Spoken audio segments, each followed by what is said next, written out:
नमस्कार, मैं हूं कविता सिंह। लॉकडाउन में मजदूरों पर जैसे आफत का पहाड़ ही टूट पड़ा हो। काम धंधे बंद होने की वजह से एक तो उनकी रोजी रोटी छिन गई है और ऐसे हालात में जब वो अपने घर जाना चाहते हैं तो कोई साधन तक नहीं मिल पा रहा है। मजबूरन देश भर से मजदूर पैदल ही अपने अपने घर जाने के लिए निकल पड़े हैं। इस दौरान सड़क पर चल रहे मजदूरों की कई ऐसी मार्मिक तस्वीरें सामने आ रही हैं जो आपको झकझोर कर रख देने के लिए काफी हैं। कहीं कोई बैलगाड़ी का बैल बनकर अपने परिवार को खींचता नजर आ रहा है तो कहीं एक मां अपने मासूम बच्चे को सूटकेस पर लिटाकर खींचे चली जा रही है। एक शख्स तो अपनी गर्भवती पत्नी को लकड़ी के हाथ गाड़ी में बिठाकर सैकड़ों किलोमीटर तक का सफर तय कर रहा है। देखिए दर्द और मजबूरी बयां करती ये तस्वीरें।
तो कहीं परिवार का बोझ, इस बोझ ने इंसान को बैल भी बना दिया।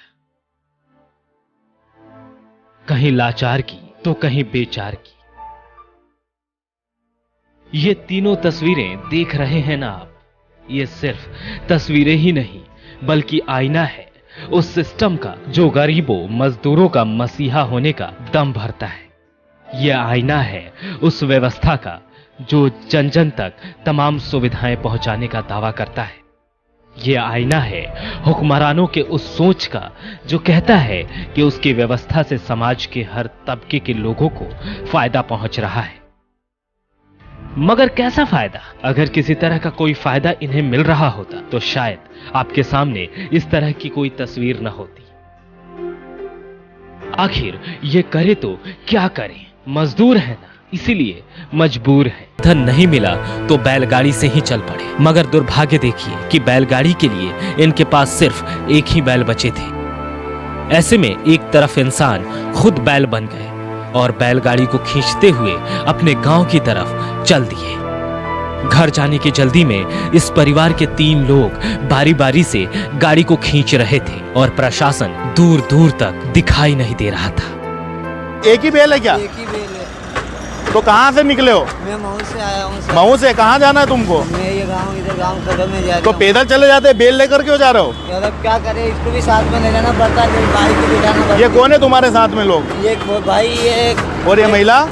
तस्वीरें मध्य प्रदेश के इंदौर की है। ये खाना, लेकिन जब हालत फिर खराब हो, निकले हूँ आज सुबह निकले थे। हाँ। तो बेल लेकर, बेल की जगह तुम खुद कंधा लगाकर जा रहे हो। बाबूजी बेल नहीं है तब क्या करे यार? अब बस चलती तो मैं बस में जाता, ये तो बस नहीं चल रही तुम्हारे इधर? नहीं चल रही बाबूजी। तो तुमको किसी ने रोका नहीं रास्ते में? रोका तो नहीं रोका किसी ने, खाली मेरा पापा, मेरा भाई, मेरी बहन आगे गए, आगे पैदल चले गए। हाँ। और तुम बेल की एक गाड़ी बनाई और उसमें गर्भवती पत्नी और मासूम बेटी को बैठाकर सफर के लिए कदम आगे बढ़ा दिए। इस तरह लगभग 800 किलोमीटर की बालाघाट के लिए यह यात्रा इस मजदूर परिवार ने 17 दिन में पूरी की। कहाँ से आ रहे हो? हाँ? बाहर कमाने गए थे। हाँ जुगाड़ हुआ नहीं। हाँ हाँ। आने का, पैसे का। रुक जाओ ना भैया। भैया मुझे ज्यादा टाइम नहीं। 1 मिनट बस। कहाँ से आना हो रहा है? हैदराबाद से आ रहे हैं। तो कोई शासन ने आपको कोई व्यवस्था नहीं दी? विपिन श्रीवास्तव के साथ ब्यूरो रिपोर्ट, न्यूज़ 24। देखिए, मंजिल तक पहुंचने के लिए मजदूर अब किसी भी तरह की परेशानी को झेलने के लिए पूरी तरीके से तैयार हैं। कोई पिता बैल बनकर बैलगाड़ी खींच रहा है तो कोई माँ बेटे को ट्रॉली बैग पर बिठाकर मंजिल की तरफ रवाना हो चुकी है। लेकिन इन सब के बीच कई ऐसे मजदूर हैं जो घर के लिए सड़क और रेल के रास्ते पैदल निकले, लेकिन मंजिल पर पहुंचने से पहले ही मौत आ गई और ये मजदूर हमेशा के लिए अपने परिवार से दूर हो गए। सड़क पर मजदूरों की मौत का ताजा मामला मुजफ्फरनगर से आया, जहां पैदल चल रहे मजदूरों को एक बस ने रौंद दिया। मौके पर ही 6 मजदूरों ने दम तोड़ दिया।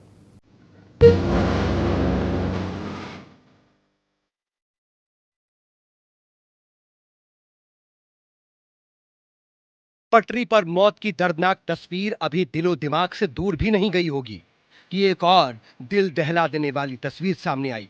इसके तो निशान चल रहे हैं। पहले पटरी पर ट्रेन मजदूरों के शरीर को टुकड़े टुकड़े कर निकल गई और अब रोडवेज ने मजदूरों को रौंद दिया। बिखरी चप्पलें, जगह जगह बिखरे सामान, सड़क पर पड़ी सूखी सूखी पूड़ियां, सड़कों पर पड़े कपड़े, रोड पर खून के धब्बे, एक एक चीज इस बात की गवाह है कि किस दर्दनाक तरीके से पैदल चल रहे मजदूरों को मौत की बस ने मार डाला। एक्सीडेंट की सुनवाई में आई है, रोडवेज से हुआ है। मजदूर थे, वो बेचारे पैदल आ रहे थे। आते में वो बता रहे कि उनके बच्चे थे, 3 बच्चे रह गए साथ के, उनके साथ में 11 लोग बता रहे हैं। 11 में 3 तो बच गए, 5 घायल खत्म हो गए। वो भी कहानी खत्म हो गई, ये बता रहे। उसमें गलती कहीं ना कहीं बस वाले की है। हाँ, पीछे से मारी है ना उसने, तो वो बस मार के भाग गया ना, बस पकड़ गई। पकड़ी गई। हाँ, बस पकड़ गई। हादसे में अपनी जान गंवाने वाले सभी मजदूर बिहार में गोपालगंज जिले के रहने वाले थे और पंजाब में रहकर मजदूरी करते थे। लॉकडाउन के चलते मजदूरों के पास न खाना बचा न पैसा। कंपनियों के बंद होने के वजह से काम भी हाथ से निकल गया था।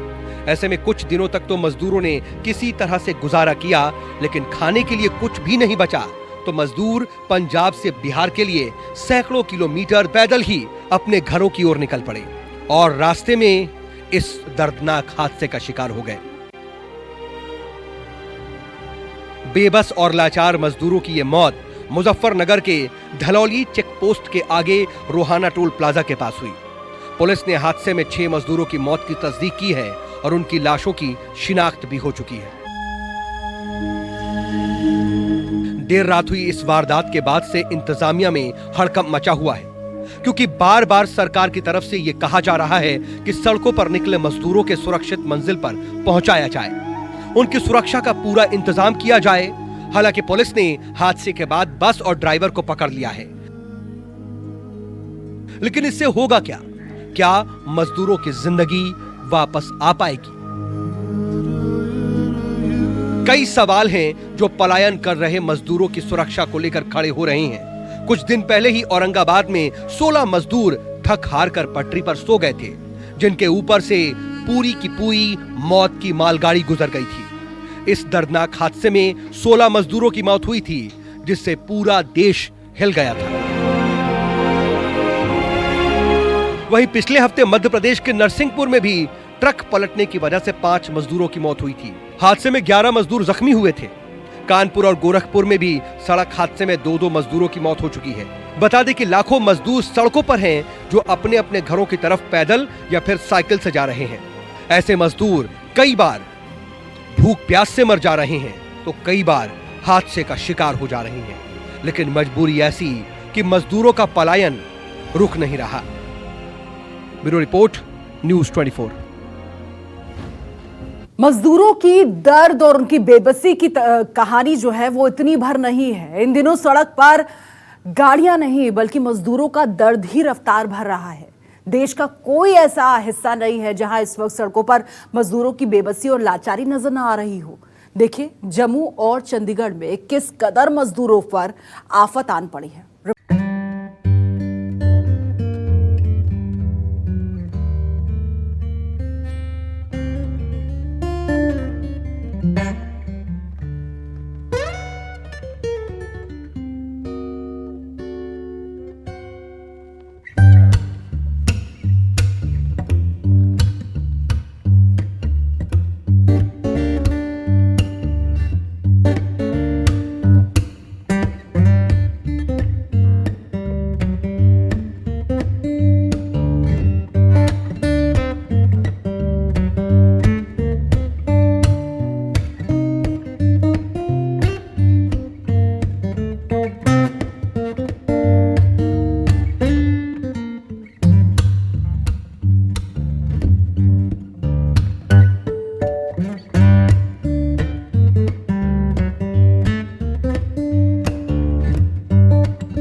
में चंडीगढ़ के सेक्टर 43 के बस स्टैंड के बाहर आप देख सकते हैं कि हज़ारों की तादाद में जहां पर जो उत्तर प्रदेश जाने वाले प्रवासी मजदूर हैं जहां पर आए हुए हैं और इनको धीरे धीरे चंडीगढ़ एडमिनिस्ट्रेशन द्वारा बसों के द्वारा यहाँ से भेजा भी जा रहा है। और आप दूर दूर तक 1 किलोमीटर तक ये सारा नज़ारा देख सकते हैं कि किस तरह से ये लोग अपने अपने घरों को छोड़कर अपने अपने गांव देहात में जाना चाहते हैं। फ़िलहाल चाहे बच्चे हों, बूढ़े हों, नौजवान हों, यहाँ पर टकटकी लगाए बस स्टैंड की ओर देख रहे हैं कि कब आवाज़ आएगी और उनको घर के लिए जाना पड़ेगा। फिलहाल बहरहाल लॉकडाउन में सरकार तमाम दावे कर रही है कि वो प्रवासी मजदूरों के लिए कई तरह की योजनाएं चला रही है, कई तरह की व्यवस्थाएं कर रखी हैं, मगर हकीकत ये है कि आज भी मजदूरों को पैदल ही अपनी मंजिल की ओर जाना पड़ रहा है। ना तो इनकी कोई सुध लेने वाला है और ना ही इन प्रवासी मजदूरों की किसी को चिंता है। जम्मू से पंकज शर्मा और चंडीगढ़ से विशाल एंग्रीश के साथ ब्यूरो रिपोर्ट, न्यूज़ 24।